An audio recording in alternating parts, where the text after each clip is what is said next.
and welcome to Driver Interviews with Bobby Fazio. It's Tuesday already. It's the Tuesday tell-all, and we just came back from Indy, right? Indianapolis, U.S. Nationals. What was it, like the 69th annual? Is next year the 70th annual? I think something like that. The thing's been going on for way longer than I've been alive. That's all I know. But what a fun marathon, if you will. Great time had by all that was in attendance, right? Great time had by me. Ran around like a crazy person and wouldn't have it any other way, right? Because that's the way it is. Comments flying in already before we even started tonight. Good Tuesday, all gearing up for Earlville this weekend. There's my partner in crime down there, Rodney. Hello from South Dakota. Enjoyed your work from Indy. Thank you very much. I appreciate it. There's Walt Walker. Let's go, Walt. I missed Walt in Indy. He wasn't there. I saw his father, though. So, I got to see at least somebody from the Walker family. Bruce Fulper, race with the best at Indy. I'm telling you, it is the best. You know what, guys? I got to apologize right now. There's no way I can spectate that race 3 years in a row, so I don't think I'll be able to give you the kind of coverage next year that I gave you this year, because I still have a lot more videos that I need to pump out over the next few days. And next year, I got to race something there. I just can't do it again. What's going on, Brian Zenson? How you doing? Billy Ryder, how you doing? Son of Nick Ryder. Congratulations to Nick Ryder, C-Stock Automatic Class Champion at Indy. Brian Zenson, nice. Thank you. Fulper, 1961. So, I don't know. I don't do math on the spot like this. I teach it, but 2023 minus 1961. What's that? Tristan, how you doing, buddy? How are you? Indy was fun. Robin Lawrence, number 2 qualifier in Stock Eliminator, by the way. Good seeing you too, Ron. Responsible Ronnie Moorhead. I love when they call him Responsible Ron. Cracks me up. He is a responsible guy. He was a good guy. Doug Deck finally made it to a live show. Thank you, Doug. It's about time, huh? Good evening, Tom. Tom and Russ tuning in. Now, they had a tough, J Automatic run against Responsible Ron's brother, Lincoln. But lots of power there in that J Automatic class nowadays. Noticed it wasn't many modified cars. Walt, you would notice that, right? Walt loves the modified cars. I don't know. I don't have a head count of all the classes that actually were there and in the proper classes. I have a head count from prior to that. Scott Giordano, how you doing, buddy? Casey Miles, good seeing you live at Indy. Casey Miles won a $10,000 toolbox. That lucky son of a gun, man. Oh, my God. Good for you, Casey. All right. Well, driverinterviews.com is the website, in case you all don't know, and I'm pretty sure everybody tuning in right now does know. If you want hats, if you want shirts, if you want stickers, if you want any of that, if you want to sponsor the show, if you want to donate to the show, driverinterviews.com, or hit me up. info@driverinterviews.com or bobby.fazio@gmail.com. Any one of those. I appreciate it, guys. Thank you very much. YouTube channel is rocking and rolling right now. We passed 3,400 subscribers. The video I just put up yesterday already has over 9,000 views. So I think it's going to be another big one. And I appreciate everybody that's on board and all these banners that are being displayed right now. I hope it helps you all out, especially you, Lupe Tortilla, Texmex.com, Stan and Sheila Holt and family, Jared Grenier, Bryce Grenier, Chase Williams, right? Chase Williams. There was a Judson Holt. Man, everybody was racing out of the Lupe Tortilla camp this weekend. And I love hanging out with them. It's a great time. If you guys are in Texas, where I will be in Dallas, Texas, Ennis, Texas at the end of the year, I look forward to going to Lupe Tortilla. And if you are in Texas or visiting, check them out. Tag them, tell them I sent you, right? Lupe Tortilla, can't do it without them. They're responsible for the trip I just took. And so is Drag Insights. That's Alicia Anderson, draginsights.com. Check out your stats, check out your opponent's stats. And if you saw, I pulled the Superstock entry list down and went through and predicted a qualifying order. And I predicted a bump of 0.655 under. I missed it by 0.02 of a second using Drag Insights data. The bump was 0.657 under in Superstock. So I pulled Superstock and Alicia pulled stock. We were off a little bit in stock by about 1/10 of a second, and that's because of all the drivers that were in wrong classes. When Alicia pulled them, she just put those drivers to the side. When I pulled Superstock, I kind of went through the drivers I went into the driver's like profile and said, okay, maybe the driver's in this class. And I was pulling data from what I thought the drivers would be running, and it seemed to work. I was only 2,000ths off the bump. So I'm pretty impressed with this data that we have in this software and how accurate it can be. So draginsights.com, at least get your free membership. I don't know what you're waiting for. All you need is an email address. Rob Youngblood, advancedclutches.com. Thank you, Rob Youngblood, for coming on board this year. If you want to switch to a stick shift, Rob Youngblood is your guy. Advancedclutches.com. Give him a call.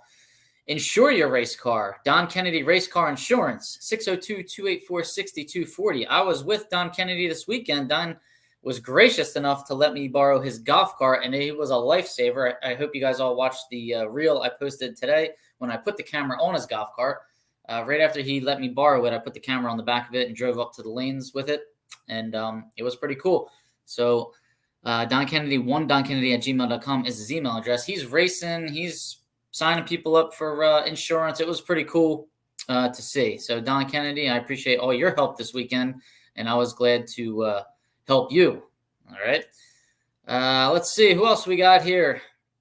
Oh, my God. I clicked off of it. Come on, Fazio. Pontiac Engines, Bruce Fulper. And Bruce Fulper is a very active participant in these live episodes, and I appreciate that. PontiacEngines.com. Bruce builds engines. He's selling engines on Facebook. He is a guru of the 428 cubic inch engine that's run in GT Superstock, and was responsible for getting that rating to a more accurate area, we'll say. So thanks, Bruce Fulper. CP Carrillo Pistons, Rick Pennington, rpennington@cpcarrillo.com. Tell him Bobby Fazio sent you. Total Seal Piston Rings, they were on site this weekend in Indy putting on seminars. So I went there before the seminar started, and I talked to Keith Jones for a little bit, and I was looking at the profilometer they had there and the software. They had a big screen. It was pretty cool stuff, but I couldn't stay because I was trying to film super stock and stock. So I had to leave. I said hello. I talked to them for a little bit and I got out of there. So I wasn't able to actually learn anything this time, which kind of made me sad. But Total Seal Piston Rings, tell Keith Jones I sent you, tell Lake Speed I sent you, Bobby Fazio, all right? Don't forget. Altronicsinc.com. I saw Fred Bartoli this weekend. He was running super stock iAutomatic with his Camaro that he had there. And he's responsible for creating weather stations and performance electronics. He's also a contingency sponsor, Altronicsinc.com. Go to that website and check them out. If you want a weather station, I mean, at this point in time, if you don't have a weather station, I don't even know why you're showing up to the racetrack. But if you want a nice, good, accurate weather station, call up Altronics and ask Fred about the oxygen sensor option and ask him about the Perform Air Eclipse, because that's got a built-in fan. You can use that one in the direct sunlight. I think with handheld stations, I hate that you have to, they have to be in shade and they got to, sit for a while. It's not my thing. I like weather stations that are pulling air through and constantly sampling. So Altronicsinc.com. Chase Murray. Sorry. What did I say? Chase Williams. Who's Chase Williams? Is that a comp racer? Now I'm confusing myself. But anyways, thanks, Walt. Walt's my consigliere. All right, Zenson. So I was right. Next year is the 70th anniversary. Thank you. Brian Reynoldson, thumbs up to you too. Pete Ducko, great pictures, videos, and videos with music. Pete, do you like those music selections? Yeah, I was having fun with Reels this weekend. So if you're not following me on Instagram, guys, you got to get on there, Instagram and Facebook. But my Instagram username, it's the same for Facebook, Instagram, and YouTube. @Driver Interviews, all one word, right? Use the @ symbol and then Driver Interviews. Follow me, right? Follow me and I will lead you. Denise Houston, how are you? Mike McMahon. They said Mike McMahon, or Mike McMahon, but I say Mike McMahon. So, Mike, let me know if I'm saying it right. And congratulations on your G-Stock Automatic class win at Indy. Little Red Corvette. Ray Minnick, how you doing, Ray? The accountant's here if anybody's got any tax questions. Russ Abrams, good evening from Michigan. Thank you, Russ, for joining us. Mike Sheehan, how are you doing? Thanks for joining us. Yes, Walt, you did correct me on that. Chase Murray, I'm sorry, Chase. I got your name wrong. Hello, Bobby. Hello, Ennett. Thanks for joining us. Nick Ryder's listening, and he's probably holding his Class Wally right now. Congrats. Ray Thurston, he's here, and it's late for him, but he's all right. Drink some coffee. You'll be all right. Chase Williams, Juan Comp. All right, so I'm not totally crazy. I know there was a Chase Williams out there. I got all these names in my head. Thanks, Walt. Everett Vassar, hello. How are you doing, Everett? I appreciate you joining us. Thank you for the great videos. Thank you, Brian. I appreciate it. Ray Minnick, yo. Raymond Minnick. Denise Houston, doing well. How's it going? It's going great. It's going great. I'm like trying to catch up on my chores, on a little bit of like lost sleep and all that good stuff. Glenn Briglio, class winner, D1 guy in the 89 Camaro, which is that H-Stock automatic, I believe, from Glenn Briglio. And Tom Baker is present. He is present. Tom, feel free to tell us about the pieces you have machined if you want me to tell everybody about them, unless it's like confidential right now. But I don't think it is. So thanks for joining us, Tom. I'm glad you're not working. All right. Birthdays. We got some birthdays. Not too many this week. We got Caleb McFarland, whose birthday was August 30th. Happy birthday, Caleb McFarland. I don't think I saw Caleb McFarland at Indy this year. No, I didn't, because I believe he would be in like the A-stick shootout, right? And Mike Volkman, September 4th. Mike Volkman, that was yesterday. Happy birthday, Mike Volkman, Mopar racer. And his wife, Emily Volkman, drives a really cool orange 69 Camaro, I believe. Super stock G automatic, if I had to guess. All right, so that was compliments of Drag Insights on the home calendar. Like if you just go on Drag Insights, click on home, boom, you got the master calendar with the racing schedule and the birthdays. All right, don't miss it. You also have a tools tab. You got an analytics tab. You can do so many things in there. You can really go down some rabbit holes and see like who's the baddest in your class back in like 2019. I mean, it's just there's too many things you can do in there. So yeah, it was really cool. Really cool program, Alicia. I'm not smart enough to come up with it, but I enjoy being in it. And I use it, and I talk about it a lot. And I wear the shirt. All right. So I already thanked Don Kennedy for saving my life with the golf cart. Thank you, Don, once again.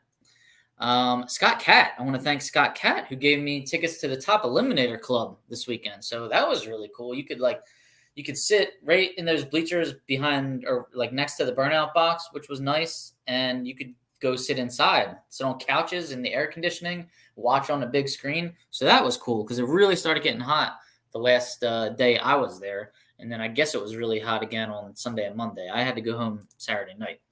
But I thank you, Scott Catt, for that. All right. Don Kennedy, how you doing, Don? Thanks for joining us. Don, I hope you see the video with from your golf cart. It's a pretty cool one. Dennis Chapman, what's up, man? How you doing? All right, so how about congratulations to Mike Cotton, right? Did anybody see Mike Cotton's new 71 CUDA Super Stock I-Automatic 383 car? Wow, beautiful. Nice paint job. Just all around nice built car. And I had the privilege of putting my camera in it and interviewing Mike Cotton about it. So stay tuned for that. That will be coming. He won Best Appearing Car at the event with it. So that just goes to show you like how nice of a car it was. And on top of that, I enjoyed hanging with Mike and Paula Cotton and Larry Zavala this past weekend. Thank you, Paula Cotton, for basically feeding me. She made me dinner 3 nights in a row. 3 nights in a row. And it was phenomenal. And it was at like the perfect time because after running around all day and filming and like, you know, running to the bleachers to film half track, running back to the lanes to interview, running to the starting line to get some cool wheelies. I mean, I was pretty done for by about 6 o'clock at night, and she saved the day. So thank you, Paula, and congrats on Best Appearing Car. Who saw the FX cars make their debut? Huh? We had 4 cars there, right? We had Stanfield, we had Holbrook, we had Jeff Turk there with the Blackbird X, driven by Alan Johnson. So that was really cool. And of course, now the 4th name escapes me. I'm sorry, fourth FX driver. Who's got the 4th FX driver? Somebody. Walt. I know you know who it was. But yeah, they were cool. People were like entranced by them a little bit, but some people were disappointed by them, thinking, you know what? I thought they were going to go faster than this. Are they going to replace Pro Stock? If they are, they need to be, faster. Dude, it's only their first real race out there, and they haven't had a whole bunch of testing time. Stanfield blew his tires off on the first couple qualifying passes, and then he came around and blasted it. So he made the quickest and fastest runs. He went 7:23.6 ET. That was the quickest run of the weekend in FX, and he also went 191.95 miles an hour, which was the fastest run in FX. So congrats on Greg Stanfield on topping both of those data points right there. Really only 10 mile an hour faster than Factory Showdown. Most of the Factory Showdown cars are going about 178, except for like Mark Powick, who went almost 182 in the Dodge, which was very impressive. That thing's making some power, huh? So 182, that was like 181.8 by Mark Powick and 191.9 by Greg Stanfield. So only a 10-mile-an-hour difference. Bigger tires. I believe the cars are lighter in FX for sure. So I guess there's just like they got to get the clutches set right and things like that. So it'll take some time. I also had the privilege of putting my camera in Chris Holbrook's car for a qualifying session and interviewing him about the FX class. So stay tuned for that. That's going to be pretty fun to watch. I have all these videos. I'm like trying to figure out what I should post, first. I even interviewed a comp racer this weekend, Taylor Comiskey. So anybody that knows about the Roof Tech Division 4, Roger Brogdon's putting up like a ton of money the last 2 years for Comp Eliminator. And last year, I believe he put up money for all the other categories too. But it was like $100,000 to win Comp Eliminator World Division Championship last year in Division 4. So what he did here in Indy was he took the top 16 divisional points leaders in Comp Eliminator from Division 4 only, and they did this Comp Roof Tech Clash for Cash this Friday. So it was a one-day race. He put up $50,000 to the winner just on Friday alone, but that wasn't all. So I interviewed Taylor Comiskey in the lanes before they were getting ready to go out there for second round of this Clash for Cash, and Taylor Comiskey informed me that it was $50,000 put up by Roger Brogdon, but at their, driver meeting the night before or just hanging out in the pits, they put together a little Calcutta that equated to another $30,000. So it was by the end of the day, it was $85,000 up for grabs. So I don't know how much the purse was spread out. I think the winner was supposed to get $30,000, but that was when there was 50 up for grabs. Now there's 85 up for grabs. My goodness. But the winner and recipient of the largest payout in that event was Don Thomas. So Don Thomas runs a C Dragster automatic, right? CDA. I had to look it up, and I had to make sure to ask my comp consigliere, who's Steve Zupka, if that was the right class, and he says, yes, I am right. C Dragster automatic. So congratulations, Don Thomas. Man, oh man, I would love to know how much money he got. Thank you, Steve. He's not only my comp consigliere, he's my FX consigliere too. Jim Callan was the fourth FX car. All right. And the video that I took of Chris Holbrook going down track has Jim Callan in the other lane. So we will be able to see, I guess, both of them going down the track together. It'll be pretty cool. FX looks like some bad machines. You damn right they do, right? Jim Callan, thank you, Walt Walker. I knew I could count on you. I knew it. Oh, yeah. Yep. Beautiful. Beautiful cars out there. All of them are beautiful, right? Hashtag the car show. My goodness. Denise, you have a shirt for me. Had to get a different one. The other one was a limited edition. So Darian will send it to me. All right. Thank you very much, Denise. I appreciate that. Darian's not here right now. I'm a little concerned. He's always here. All right. Callan. Jim Callan. Come on. Remember that, Bob. All right. I got it. A great Indy. Warren saw some of his replica customers. Had a great weekend. Steve Camilla, Wyatt Wagner, Jam and Jerry Emmons in Superstock class racing. Hopefully Maple Grove is just as good, and I really hope it is as well. And I hope, Warren, I see you there at Maple Grove. Steve Camilla. Hemi challenge over Jimmy Daniels. So Camilla was the car to beat, and it was fairly obvious. His car is just running great. I mean, even just out of the gate, off the starting line, there's no herky jerk. That thing drives out straight, not up too high. Transfer and weight, it's perfect. It's perfect. So I think that's where he's really making it happen right there in the 60-foot, and then he's got the power, and he's just carrying it all the way down the track. So it was a good final round between Jim Daniels and Steve Camilla, but Camilla got it, and that is his third in a row. I think prior to that, Jimmy Daniels won 3 in a row. So let's see. Let's see how long Camilla can keep the streak alive. NHRA personnel should be better prepared for putting alternates in the proper order in which qualified cars should be inserted. Racers got in ahead of higher qualified racers, which isn't right. That brings me to my next point. Robin Lawrence, 2650 FX. Also, Ford has a larger pulley in FX versus factory stock showdown. So, yeah, these FX cars definitely, I think they're going to start going. I think by the end of the year, with a little more testing, they're going to be in the very low sevens. So that's what I'm hoping for. Very, very low, like 7.0s or 6.90s. That's what I'm hoping for. Now, back to Casey Miles' point here, okay? Here's what I think we should do. Okay, we had 146 stockers, I believe, and 145 super stockers, something like that, plus or minus 2 or 3. Now we used to have 180 up until like 2 years ago. So we have less now. So we have less alternates than we ever had before. Here's the way I would handle this. Now, I've never run race control. I've never worked the lanes. I've seen that worked multiple times. I don't know why NHRA makes decisions that they make as far as schedule and times and all that crap. I do know I can speak somewhat intelligently on lanes because I've pulled into the lanes so many times in my life and I've seen how they do it. Here's what I would suggest. If you want to start at 8 a.m., which they did every day, 8 a.m. stock in the lanes, like super early.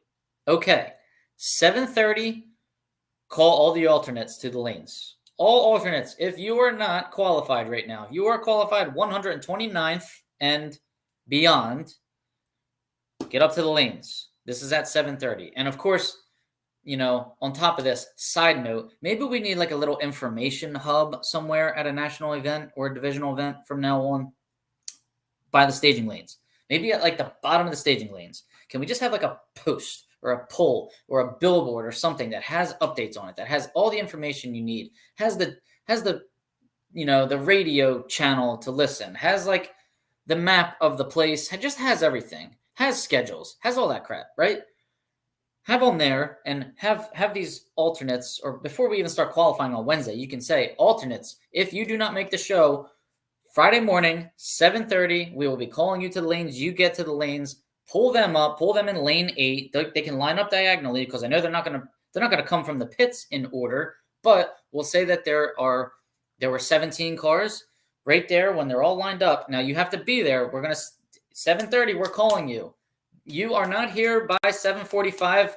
Stay home. Stay in your pit. Don't even bother. You're done. It's over. If you want to race as an alternate, come up 7:30, 7:45. The gate's going up, and 7:45. We're calling stock eliminator. So you get 15 minutes there of a window to get there. At 7:45, you are going to arrange all 17 cars in order. Pull down lane 8, pull down lane 8, pull down lane 8, 17 of them. That should take from 7:45 to 7:50 at the max, we'll say, okay? Now all the alternates are pulled up and they're in order.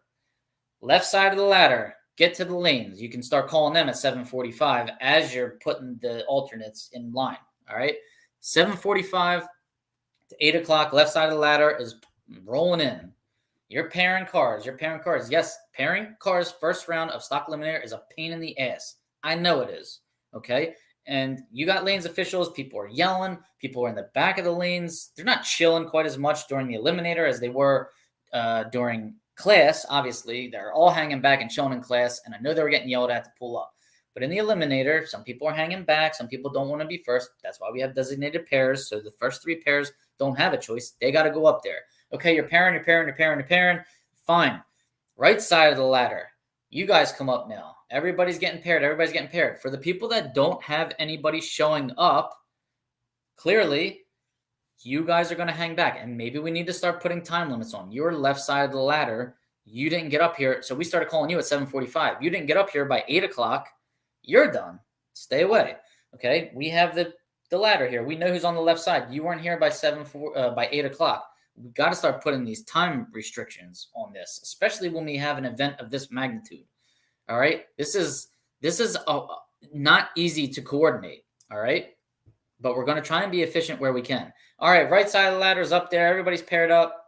Whoever didn't have anybody, you will be the last. So sorry to say to the alternates, you will be in the lanes for an hour and a half at least, okay? That's just the way it is. You're going to be up there for the entire duration of Stock Eliminator, and then you guys are going to get paired. Lane 8 is going to match up with whoever is left in stock that was unpaired, okay? And down the line we go. It's in order. It's fair. Nobody is cutting in front. No alternate is cutting in front of another alternate. Casey Miles, let me know what you think of that strategy. And that's the same one that we would do for Super Stock. Now, obviously, after Stock, Super Comp would be in the lanes now. And Super Comp's running. Okay, after Super Comp's pretty much done, or 3/4 of the way done, Super Stock alternates to the lanes. Now, mind you, this is all going to be known, and you are going to know if you're qualified. You're going to know if you're not qualified. You're going to know if you're a designated pair. You know why? Because we're going to have this hub at the bottom of the staging lane that's going to tell everybody everything. Things don't need to be a mystery, okay? Information. It's the information age. Everybody should know who they're racing, what time they're going out there, what time alternates are getting called to the lanes, all of this crap. It needs to just be out there. It's just that part's not that hard. I can't imagine that part being that hard. All right. These lanes officials were overwhelmed. People are yelling. They're getting tense. And then racers are getting upset because they're getting yelled at.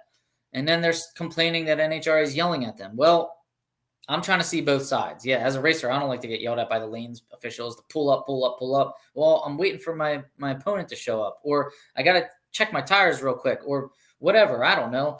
But at the same time, if I was a lanes official, I have much less patience than they probably do. And I would probably be yelling and getting in trouble. So try to see it from both sides. All right. All right. That's all I'm trying to say. That was my idea for alternates. I think that needs to be done. And I definitely think there needs to be an information hub right at the bottom of the staging lanes. And that's that. Now, the next thing I want to get into from that is the whole pitting situation at Indy. Okay. I see some people don't care about where they're pitted. Some people like to be pitted out in Kansas. That's cool. I don't. I like to be pitted as close to the staging lanes as possible, as close to the starting line, as close to the track. Like, I like to be up against the track and up toward the staging lanes as much as I can. That's clearly not possible at national events. It's just not. But I understand that. My thing is, you have racers that were leaving Bowling Green just to get there and get a, like, that's how important their parking spot is to them. That's cool. But some racers are getting there super early, class cars, and they're pitted all the way out by gate 8, sand trap, like have to drive a literal half a mile at least to get up to the staging lanes in an event where you have to qualify to make the field. Okay. I do not think class cars should be pitted a half a mile from the staging lanes. All right. Now, I know we're all part of the Lucas Oil Drag Racing Series, and I get crap all the time from .90 racers who say that I'm too hard on the .90 racers and they hate me for it. Sure. Whatever. It's a podcast. What are you going to do? They aren't qualifying. They're all run field. They're not on the same level as stock and super stock at this event. Okay. I don't know how to say, I'm like, those are the way I'm trying to put this is we're not doing the same thing. Okay. With the same components, class cars and .90 cars. Class cars being pitted that far away is a danger. It's dangerous. And you know why? Because there are people who are, riding their golf carts or riding their bikes or whatever in the middle of the lane all the way up to the staging lanes. Now, I was driving a golf cart. I always make sure I stay off to the side because I cannot stand when I'm driving my race car and there's a golf cart in front of me going 5 miles an hour. You can clearly hear my car running. I don't have a horn, and maybe I should put one in my car. But if you don't get out of my way when you hear my car running, what are you going to do when I'm coasting? Do you know how many racers, class cars are coasting? They're pulling out of their pit spot, gunning it, getting it into second gear, boom, shutting it off. Trying to coast, trying to keep it as cold as possible. That's dangerous for the people riding their bikes, walking, or riding golf carts up in front. They can't hear this car coming behind them. And then if you're the coaster and you're trying to stay cool and that person doesn't hear you, now you got to stop because they're in your way. Maybe give them a whistle to get out of the way, fire the car back up again, and try it again. Gun it and coast it again. So there's a lot of coasting And then as a result of being pitted a half a mile away from the starting line, now your car, if you're a really good coaster, you didn't get too hot. But now your car's pretty hot. You got to hang in the back of the lanes and chill the hell out of it. And the lanes officials hate that now because now you're taking too long to come up and you're trying to chill, right? I think the class cars, the ones that are qualifying to even make the event, to even have the privilege of racing on Friday and or trying to win class on Thursday, they need to be pitted up near the starting line and as close as possible. Now, the one caveat would be, okay, like you got a Howie Smith. He runs stock eliminator and super comp. Okay, he's got a .90 car. Well, then he can put his dragster right there. He's probably bringing it there in a stacker. Okay. I just think that in the interest of safety and performance and, the way that this race is conducted versus any other race in the on the tour, class cars maybe need to be up close. The .90 cars, most of them run on alcohol. I don't think they mind driving a half an hour up to the lanes. They're going to run out of gas before they overheat, right? So just an observation. That's all. Some people don't care. Like some class cars can go 180 under, and they don't care. They'll be pitted wherever they want. They don't need to chill. So there's going to be different opinions on that, but that was my opinion. Something has to be done with alternates getting in for stock around class racer. Yes. So this is what we were talking about. And I watched the fiasco firsthand. I really watched it firsthand last year. There was a kid working the lanes last year that was very green. This year he looked like he had a better handle on it because he probably learned a little bit. They probably threw him out to the wolves last year, and now this year he was a little bit more used to it. You know how confusing a sportsman ladder is. Everybody knows how confusing a sportsman ladder is. So they're trying to look at that, and they're trying to look at the qualifying sheet, and they're trying to look at the cars that are up there, and they're trying to cross off here, circle here, and look over here. Okay, you're there. Remember, it's all car numbers. So they're just based on that, which is also why I want them to use, Drag Insights. We got pictures of everybody's cars, and you can upload your own pictures. It'd be wonderful if they just had that. Type in the car number. You can see, oh, that's Mike McMahon in the red Corvette. There's the red Corvette. He's over there. I can see him coming from a mile away. I can't see his numbers on his window yet, but I can see the red Corvette. So that's him. He's coming, right? Things like that. So, yeah, the lanes officials were a little bit, they did their best. So they're probably a little bit overwhelmed. How about the Hemi boys? Camilla bringing the heat. Yes, he was. Daniels was right there. It was a good final. Q, does the rules allow me to use same year RAIV cylinder heads on the same year Pontiac 400 engine? That was a factory. Ram Air 3 cylinder heads? So Ram Air 4 and Ram Air 3. That's a question for a Pontiac racer. And I know we got a couple of them here. So if anybody wants to address that for me, Bruce Fulper and or anybody else, please answer that question. Thank you. Ray Minnick, other venues text you. They do, but that doesn't always work. So I always sign up for the text messages at the Nationals and divisionals, and sometimes I sign up and I get my first text Monday morning after the event or Sunday night. It'll be like stock final to the lanes. So it doesn't always work. Now, good news, Maple Grove, Kenny Koreski told me that they put up like 3 new cell towers right there in the area. So maybe it will work there, right? 3 new cell towers at Maple Grove. Hallelujah. There he is, Darian Houston. He's on the phone. Business is booming. Well, that's good. Make money. You can't race cars without making money. Maybe the alternates can put the Q number on their windshield with shoe polish. Oh, I like that idea, Pete. Very good. I wish I had that idea. That's a good one. But now you got to double check it anyway because you got to make sure, this guy's got a 130, this guy's got a 130, and this guy's got a 131, and that guy's got a 131. So now we got to double check who's doing what. Alternates in lane 8. If you don't have an opponent, pull into lane 7. There it is. That's pretty much it.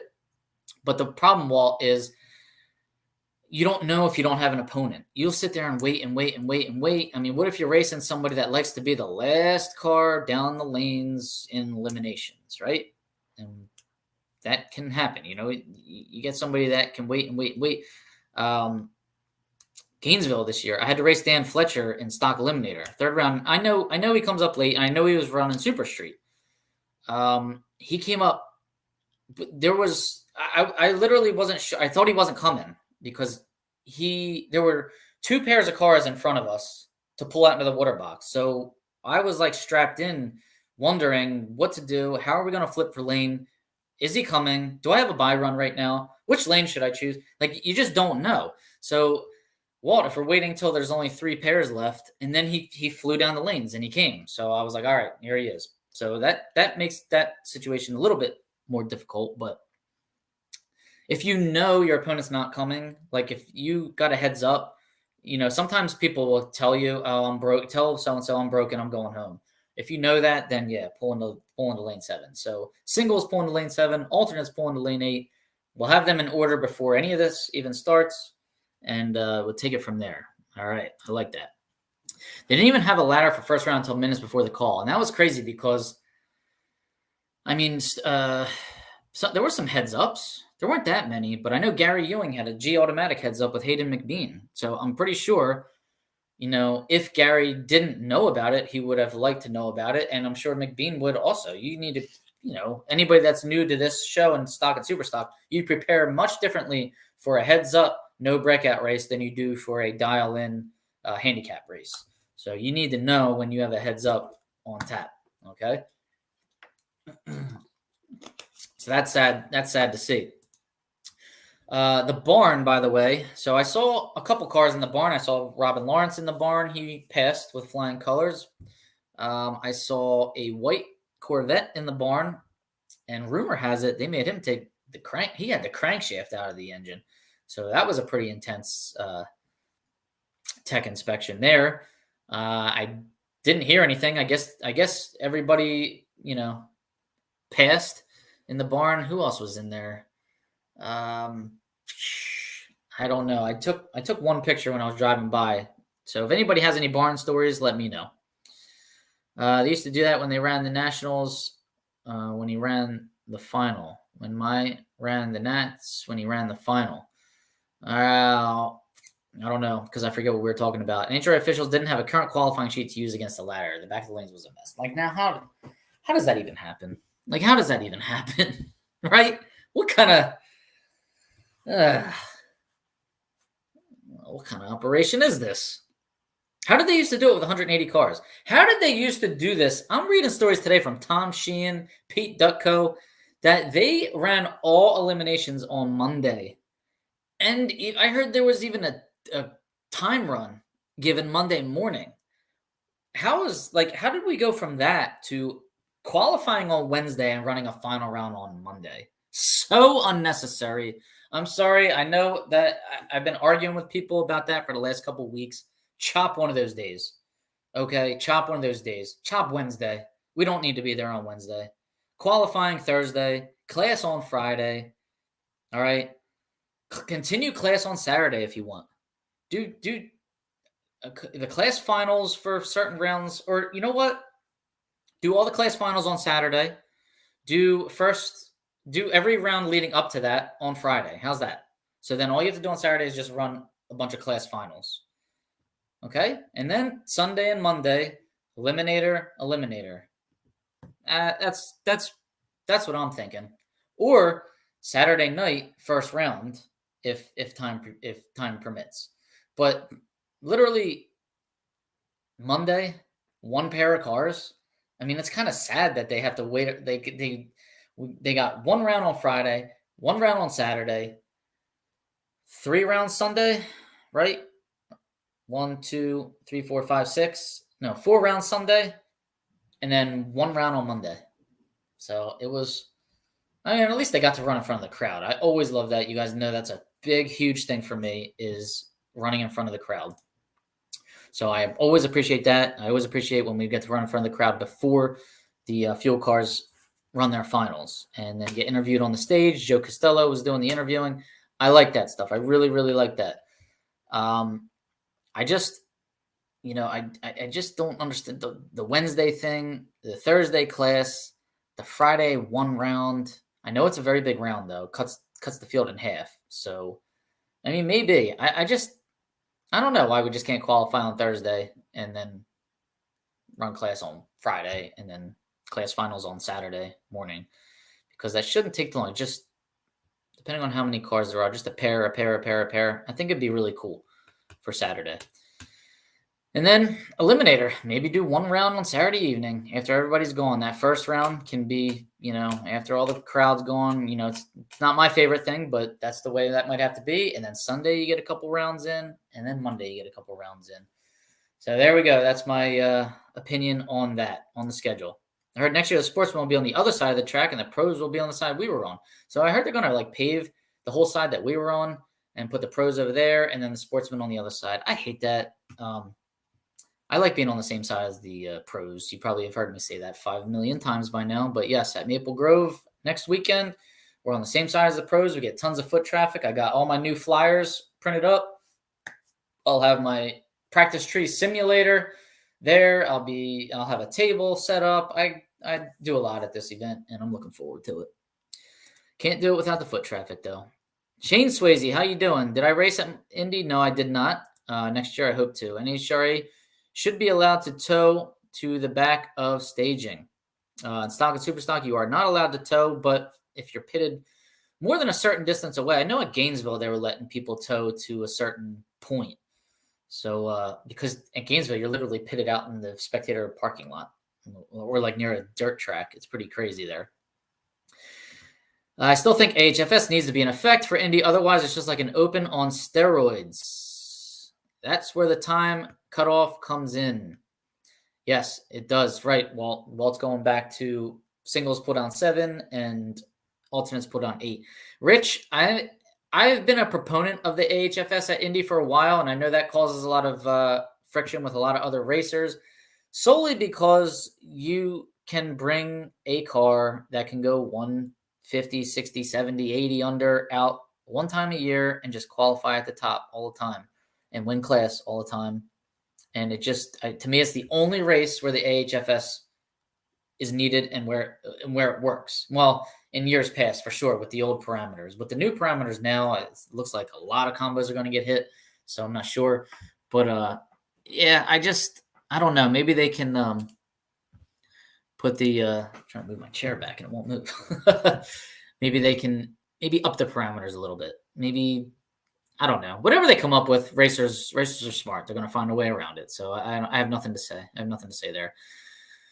I don't know what they cost. More than I can afford, though.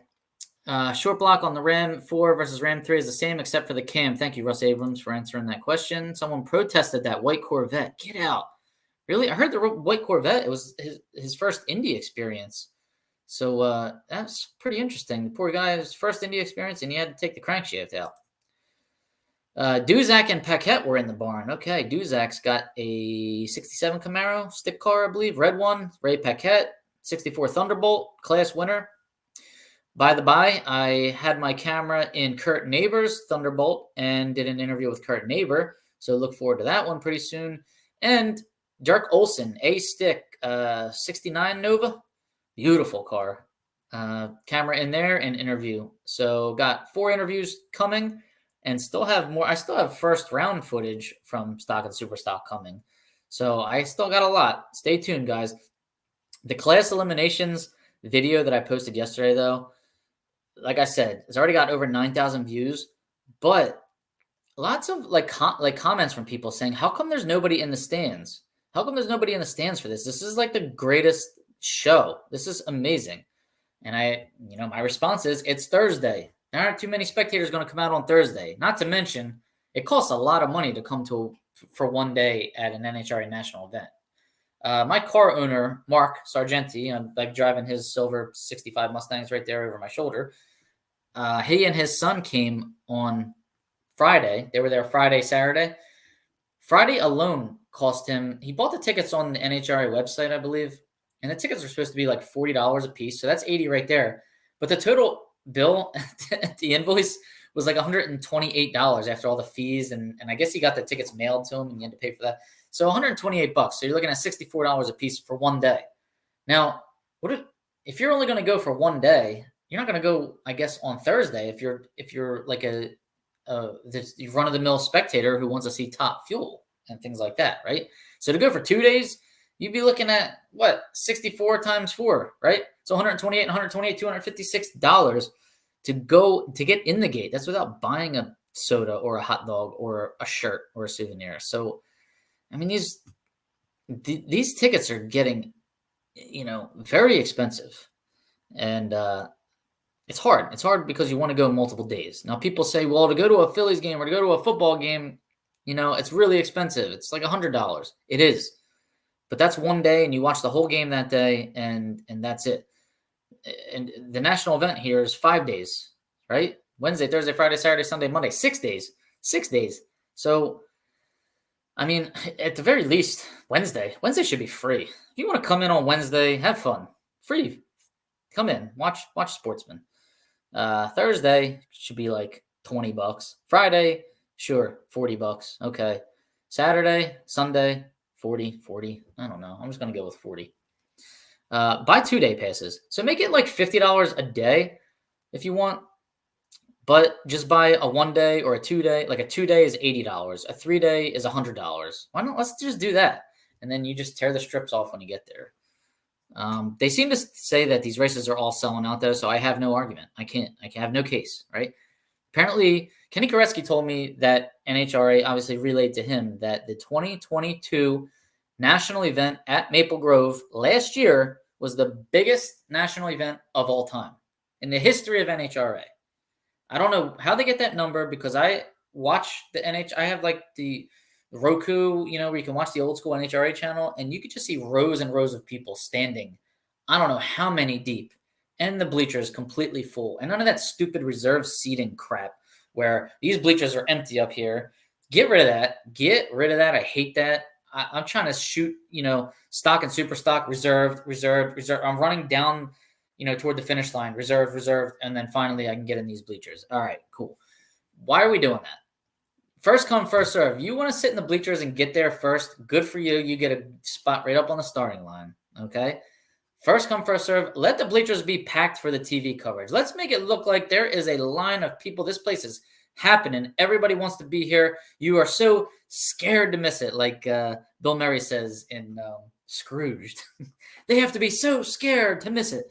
That's what we need to be doing for these national events. Lower the price, or 2-day, 3-day packages, the price, per day comes down. Unit cost comes down a little bit each day. Whew. All right, I'm getting lightheaded. Duzak got his bell housing checked in the barn. Date and manufacturer. The NHRA starter ran a tight ship back then. Wow. Who didn't make the first round call and why? Yeah, I don't know. So they're checking bell housings. Okay, Lawrence and Duzak in the barn. Yes, we did. I saw Lawrence in there. So I guess maybe that's when I saw Duzak as well. Working on sending you the rest of the videos. Yeah, Rodney took some videos for me. Thank you, Rodney. Appreciate that. Send them whenever you get a chance. Let's run class Thursday night under the lights. How about we run the Eliminator on Thursday and Friday and class on Saturday and Sunday at the U.S. Nationals? What do you guys think of that? Should we just get the Eliminator out of the way? Class is so prestigious at this event. Should we just get that out of the way Thursday, Friday, and then Saturday, Sunday, Monday class? Or we don't even have to be there on Monday. I mean, we can run and do our parade on Sunday if we want in front of the Sunday spectators. It's probably more spectators on Sunday than there is on Monday anyway. But let me know what you guys think of that. I just thought of that. Like, yeah, it just popped into my head yesterday. I was telling somebody, I think Tom. I was telling Tom Baker that, and I don't know. Class is so special at Indy. It's just a whole different kind of animal. It's a whole different style of racing. The wheelies are huge. The performance is great. Oh God, I think obviously it's best for the fans. There's no breakouts. First car to the finish line wins. Everybody understands that, right? First car to the finish line wins, and they're all somewhat evenly matched. They're all being matched by class. So hey, why not? Scott, Thursday night under the lights. I just not gonna be anybody there to see it. That's the only thing I don't like about it. We can't grow if nobody sees us. We gotta put the cart before the horse, or the horse before the cart. I'm like the horse with the sayings here. I'm like Tim the Tool Man. Remember when he always used to try and like Al would give him a great message and then he would try and tell somebody else and he would butcher it up. Yeah, we got to put the horse before the cart and not the other way around. We're not going to get sponsorship. We're not going to get more coverage. We're not going to get more, contingency money. We're not going to get all that. We're not going to get any of that until people know about us. And people don't know about us if we're running on Thursday nights under the lights, right? So that's my thing. That's my argument. Tom Maioli checking in from the left coast. How you doing, buddy? Heard Pat Glade was in the barn too. Pat Glade, the red Camaro, was in the barn. Stands didn't look crowded on either side for the whole race. Yeah, it doesn't. I mean, the bleachers are huge there, so that is, definitely not a concern, but just makes the place not look as crowded. Just made me think of something else, Pete. There was a driver meeting of the pros, and it sounded like NHRA was asking the pros really to take on, not the burden, but take on more of the responsibility of promoting, getting more people to come to the races, helping us sell more tickets, I guess. So yes and no. All right. So they want these pros to go out, go to a baseball game, meet an MLB player. Okay. You get seen there, you go there. Now you bring that player here to the Nationals and show them this sport. I don't think was there any celebrities at the U.S. Nationals this year? I mean, we've had some good ones in the past, but I don't remember seeing or hearing of any this year. But I wasn't there on Sunday and Monday, so if they were, I didn't hear about it. Yeah, I know. For 2 tickets on Friday. Isn't that crazy? Only the most hardcore will attend all days of the big go. Most casual fans like the nitro cars. They do. But even if you're a hardcore fan, I'm a hardcore fan.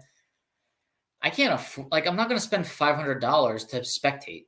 I mean, if I want to bring my wife and kids, if I had a wife and 2 kids and I got to buy them food while we're there, I mean, you're looking at a very expensive day or 2 days or 3 days for that matter. So they need to think about this, instead of asking pros to try and sell more tickets, maybe if the demand is down, economics 101, the price needs to come down, right? Demand is down, supply is up, price has to come down. That's the way it is. I heard today if you don't get your general admission by today from Maple Grove, the price increases. We are planning on going Friday the 15th. Can I get clarification on this? I do not know because I'm doing crew passes. NHRA added the seating price upgrades on top of that since the late 80s. Like this, yeah. And then you got to pay extra for that crap. All right, get rid of that. Bought tickets at the gate Wednesday, $25. Thursday, $30. Friday, $54. Verbo House, 5 nights, 3 guys, $680. 1,100-mile drive from Maine, New Hampshire, $500 in gas. Can't put a price on the great time that we had. You're right. You're right. I get it. But that's amazing. That's Die Hard right there. General admission tickets for the National Keystones. NASCAR kept raising the price of their tickets also. Now they don't have anyone in the stands. Yep. All right, a couple more comments, and I got to get to the results, guys. We're 53 minutes in. I didn't even start the results yet. Dollar isn't worth anything. Fiat money to many jaw-flapping jobs that don't produce. Printing press and holy welfare in the modern socialist gold mine. Mining for Freza print. Yes. What a great idea. Regular eliminators on Thursday, so class is featured the rest of the weekend. I know. That's what I'm thinking, man. At the Nationals. Nobody. 1,600, 1,700 for a new Dominator. Oof. I'm fine with Eliminator on Thursday and running class Saturday and Sunday. Scott's all about it too. It used to be you had to win class to win the. I know that, but it's not like that anymore, and that's why I said we could try this. Right? You used to have to. If you run the Eliminator first, more than half the field will leave and watch class on TV. That's fine. But if class is running on Saturday and Sunday, I think sponsors will be happy to put up money to class winners. So there'll be more money involved, and I think it'd be worth it to stay at that point. That's the whole point of that. Contingency sponsors right now, it's kind of like out of the goodness of their heart, somewhat of a donation. But if you're running heads up in front of everybody, I think they'll be happy to chip in some more money. Miss Indiana was there Friday night. Oh, I missed her. It was $65 for me to get in Thursday and Friday. Food at the track was horrible. We tried 3 different vendors over 3 days. I got 3 egg rolls. 3 I wanted cheesesteak egg rolls. They were this big, 3 of them. And it was $20. I was like, oh, my God. All right. So, yeah, it was expensive. All right, let's get to the results. Sorry, guys, to make you wait so long. Stock Eliminator, number 1 qualifier, Paul Wong. Did anybody see this? 187.5 under the index and a T-stock automatic, 1986 Chevy truck, 86 C10 truck. So, man, congrats on that. 1252.5 on a 1440 index. Guys, the racers were driving into a severe headwind on Wednesday qualifying day. Thursday turned into a crosswind. Friday turned into a cross tailwind. And then Saturday was a dead nothing wind. And then Sunday and Monday, I don't know what it was because I wasn't there. In the Eliminator, Ross Ponville, 2015 Camaro up against Donnie Beeler, 67 Camaro F-Stick, right? Stick car going all the way to the final round in stock eliminator at the U.S. Nationals. Donnie Beeler, 052 on the tree, runs 1089.9 on a 1081 dial, way off the dial, but that's only because Ross Ponville was a little late on the tree. One round Monday. You had all day to think about this one round, and it probably would make the pressure, even worse than it already was. So A stock automatic 2015 Camaro is 127 on the tree, ran a 10-10-5 on a 10-11, broke out by 5 thou. Donnie Beeler gets the win. Congratulations, Donnie Beeler. That's his third national event win, doing it in a stick car. I believe he won class as well. We'll get to the class elimination winners. Let's move it into super stock. So super stock, number one qualifier, Ernie Neal, super stock P automatic. That is a 1996 Chevy Caprice with the little baby LT1 engine in it. 265 cubic inch, right? So that thing is flying 1088. 1088 on a, what's that index? 1088 on a 1265 index, 177.0 under the index. Good God. Oh, they're flying. And that might have been in the headwind also. He's on the video. I interview him for about a minute or two on that video I posted yesterday. So make sure you guys check that out. All right, in the Eliminator, let's see who we got. Oh, hashtag the car show. That's who we got. Wyatt Wagner, 68 Camaro versus Frankie Morris, 69 Camaro. Beautiful. We got orange versus green. We got Kansas versus Kentucky. We got 1968 versus 1969. Superstock G automatic versus Superstock F automatic. That's a damn shame. Oh, if only there were heads up, it would have been phenomenal. But it was still a very good final for us. Very good advertisement. Wheel standing Camaros. Wyatt Wagner, G automatic, 68 Camaro, 022 on the tree. Kid was killing it all weekend. 976.3 on a 979 dial. That is a breakout, but it doesn't matter because Frankie Morris went red in the 69 Camaro, 058 red. Pretty harsh red. And then poor Frankie Morris, dead on with a 3. 986.3 on a 986 dial in. That's frustrating. But congratulations on your runner-up finish, Frank Morris, and congratulations, Wyatt Wagner, on U.S. Nationals win. That kid is all of 20 years old, 22 maybe, 23. I don't know. He's pretty young. His second national event win, though. And that car's gorgeous. It runs good, drives straight as an arrow. First interview I did off the airplane was Wyatt Wagner's father in the lanes, talking about how beautiful that car is and how clean it is. And for some reason in that little clip, that's the interview. That's the video I put up 2 days ago, but you can watch it. But the sound gets a little not messed up, but it gets misaligned with his mouth there for a split second, and it makes me mad. But you can still hear what he's saying. Congrats, Donnie Beeler, F-Stick, right? Number 2 qualifier in F-Stick and won class. Awesome. Donnie Beeler had a hell of a weekend. I agree. Need to subtract 1 day of racing. Yeah. But if you're getting that much money for tickets every day, why would you? Ram Air 4 heads are factored different than Ram Air 3 heads. All right, so that's that question from earlier.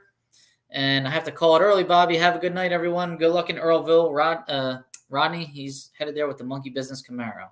68 Camaro, another 68 Camaro. All right, let's get to the class eliminations finals. Let's give a little shout out to these racers who won class. Here we go. Stock Eliminator. A stick, John Kourish, 15 Camaro. C stick, John Duzak. E stick, Sheila May Holt. Lupe Tortilla. F stick was Donnie Beeler. K stick, Tommy Turner. That's in the Mustang, 85 Mustang. A stock automatic, Jimmy DeFrank. B stock automatic, Jim Boudreau, 69 Camaro. C stock automatic, Nick Ryder, 71 Charger. D stock automatic, Andrew Hill over Jerry Bennett. Andrew Hill's got a 70 Camaro, LT1. E stock automatic, Jimmy Hidalgo Jr. F stock automatic, Mike Cotton. G stock automatic, Mike McMahon. H automatic, Ronnie Moorhead. I stock automatic, Glenn Briglio. J automatic, Jimmy Marshall. K stock automatic, Robert Holmes. My God, how fast were the K cars? Thank God I didn't bring mine there. Woo-hoo-hoo. Good God, they were going like 1120s on a 1265 index. N stock automatic, Rick Winchester. V stock automatic, McNeil Freeman. Well, everybody loves McNeil Freeman. E front wheel drive stock, Ron Siebernick. Factory stock AA, Kenny Mealy, Class Racer. Factory stock A, Michael Brand. Factory stock B, Paul Candies. Factory stock D, Larry Hill. Factory stock E, Charlie Downing. Factory stock G, Bob Tilton. The stick combo. How about Tim Weinzappel's 66 Bel Air wagon, 283 R stick car. Check that thing out. That's on the interview. That's on the video I posted yesterday. Auto combo, Paul Wong, no question about it, in the truck. And factory stock combo was Patrick Downing in a factory stock J car, Mustang, 2010 Mustang. All right, y'all still with me? Don't go anywhere. We got super stock Ray Paquette, super stock B, Thunderbolt, super stock H, Stephen Bellinger, super stock C automatic Brian Oakes, super stock D automatic Kenny Schindler, Guy Desjardins in E automatic, Tim Snively F automatic. I was talking to Tim a lot this weekend. He's a lawyer, and I had a couple questions for him, and he was helpful. G automatic Alan Wilson III. Wow, super stock G automatic Alan Wilson III. Congrats. H automatic Jeff Dona. I automatic was Ricky Decker. Lincoln Moorhead J automatic. Monty Bogan Superstock B modified stock. Pete Diagnolo C modified stock. Jeff Colvert GTE stick car. Good race against Brad Zaskowski. I got that one on video. Zach Running GTD automatic. GTE automatic was Jerry Emmons. That was a pedal fest. Jerry Emmons and Don Kennedy both blew their tires off, and Jerry Emmons got to the finish line first. GTF automatic, Irvin Johns, Indiana Johns. GTG automatic, Andy Cronenbitter. GTH automatic, Johnny Rakes. Johnny Fogel and GTI automatic. Denny Stewart and J automatic, GTJ automatic. Kevin Panzino, GTK automatic. He had a good race against Gary Stinnett. I got that on video. GTL automatic, Ron Terrell. GTM automatic, Don Schufer. GTN automatic, Joe Tysinger. Mike Walter, GTL automatic. Dwayne Hoven, GTQ automatic. Another round where Ronnie Dutton had him covered, but I think he spun off the line. Dwayne Hoven got the win in the Maverick. Superstock TB in the truck class, Fred Allen. Factory Superstock B, Michael Howard. Factory Superstock C, Chris Hall, West Coast guy. Factory Superstock D, David Barton. Factory Superstock E, Jeff Myers. Aiden Patterson, Factory Superstock F. That kid's fast. He qualifies number 1 a lot of places and wins class here at Indy. Factory Superstock L, Randy Lynn was running Factory Superstock L in a 2010 Cobra Jet. Factory GTC, Brandon Doherty. He and his father, 2 gorgeous Cobra Jets. I think Kenny Mealy did a story on them. That's on Class Racer in the Live from Indy thread. Check it out. Beautiful cars.